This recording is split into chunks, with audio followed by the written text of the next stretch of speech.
Cybersecurity Today is brought to you by the generous support of our sponsor, Beauceron Security. You can get their 2024 State of Cybersecurity Awareness Report at beauceronsecurity.com, and there's a link you can follow in the show notes. The Black Suit Ransomware gang is reportedly behind the hack of a car dealership software provider. Welcome to Cybersecurity Today. It's Monday, June 24th, 2024. I'm Howard Solomon, contributing reporter on cybersecurity for TechNewsDay.com. The Black Suit Ransomware gang is behind the cyber attack of CDK Global, a software company providing a management suite for car dealerships and parts manufacturers. That's according to Bleeping Computer, which cites multiple anonymous sources.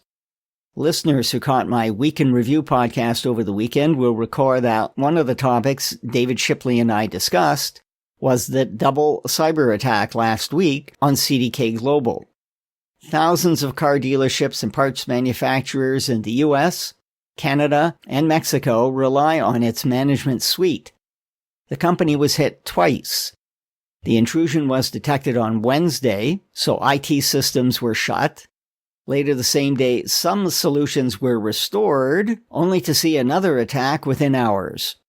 That's led to speculation the company may have restored service before completely cleansing the IT environment, or a second attacker exploited the same vulnerability as the first.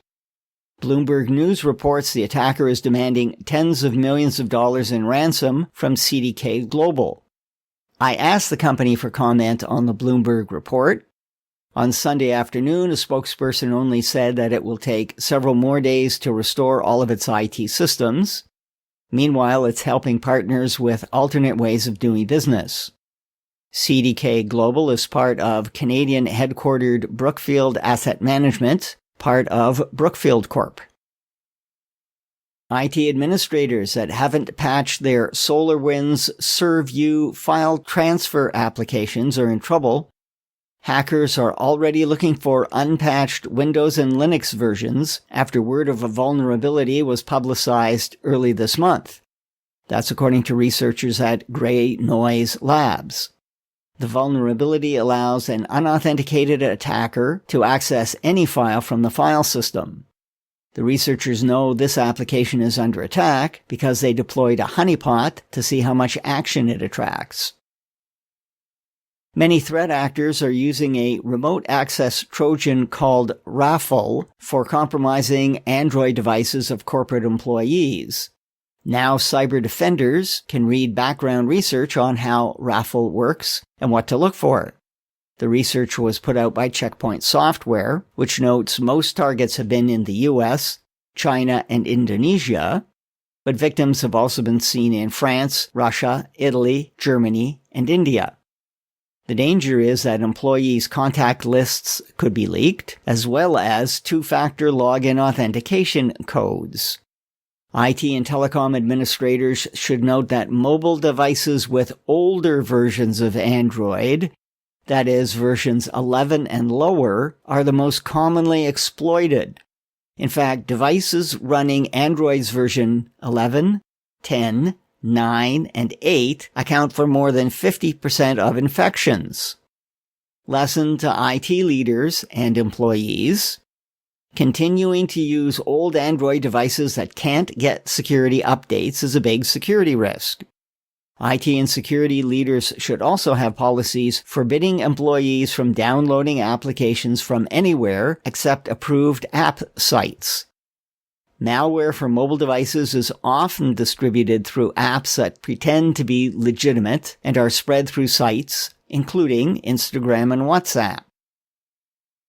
Financial Business and Consumer Solutions, an American collection agency, has updated the number of people affected in a February data breach.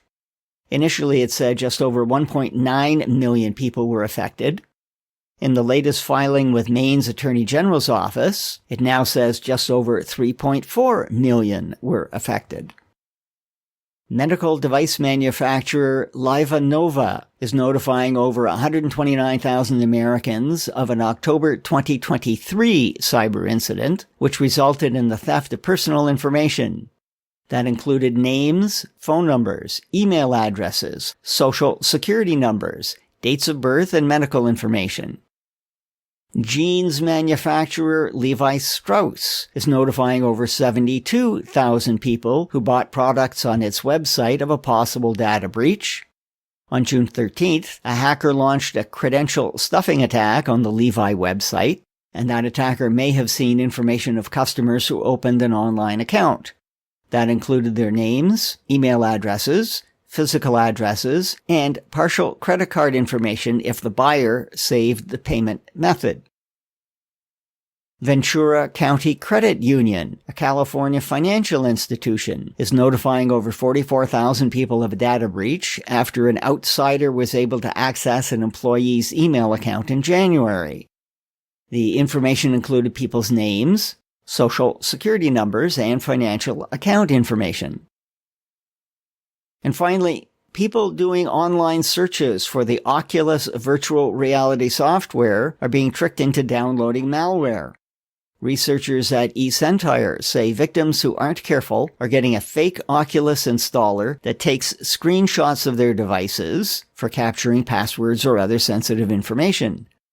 The malware also automatically clicks through ads, generating revenue for crooks.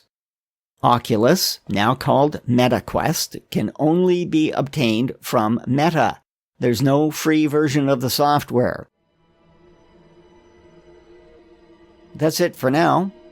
Links to details about news mentioned in this podcast episode are in the text version at technewsday.com.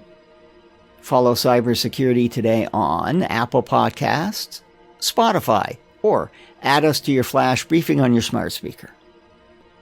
Thanks for listening. From Toronto, I'm Howard Solomon.